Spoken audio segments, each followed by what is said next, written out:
Well, from big national budgets to the finances of local school districts, the Caldwell School District is about to consider and approve next year's budget, where school resource officers and sports fees hang in the balance. Last year, after the district's supplemental levy failed, well, it had to cut all 4 of their SROs, and instead they hired a private security firm for a smaller price.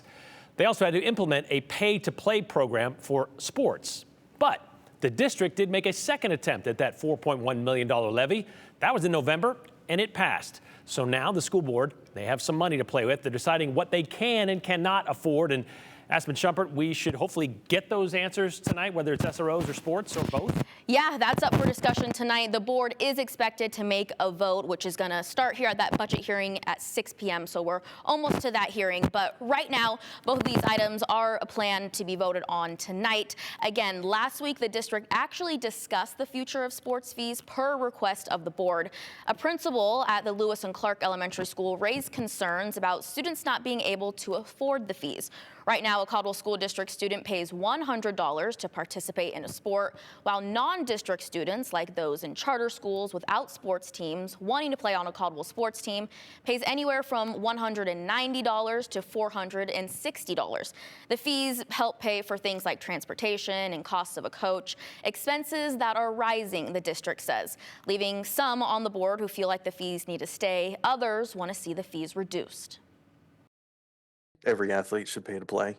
I don't think it should be free for everyone. I think everybody needs to have some kind of buy-in, if teams can create boosters and be able to pay for themselves, then great. We have talked about how important sports is for a lot of our students, and that's what they will, the reason they come to school, because when it comes to school safety, the district does plan to add school resource officers back into the schools starting this fall. The SRO contract says Caldwell Police Department would provide 2 SROs, costing the school district $90,000 for each officer. What is set to be the final version of that SRO contract has some added language about the SRO's access to sensitive student information, like students' addresses or documents outlining unique needs for a student with a disability. We do feel it's also important that we protect information such as if a student has an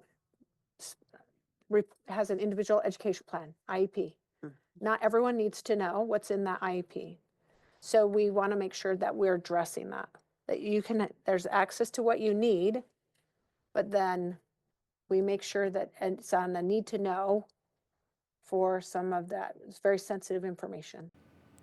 The contract also has an agreement that protects each party from liabilities if either of them were to face any legal trouble. Again, Brian, expecting to get those answers tonight about the future of sports and the future of student safety in the Caldwell School District. All right, we'll see what happens. Thank you very much, Aspen.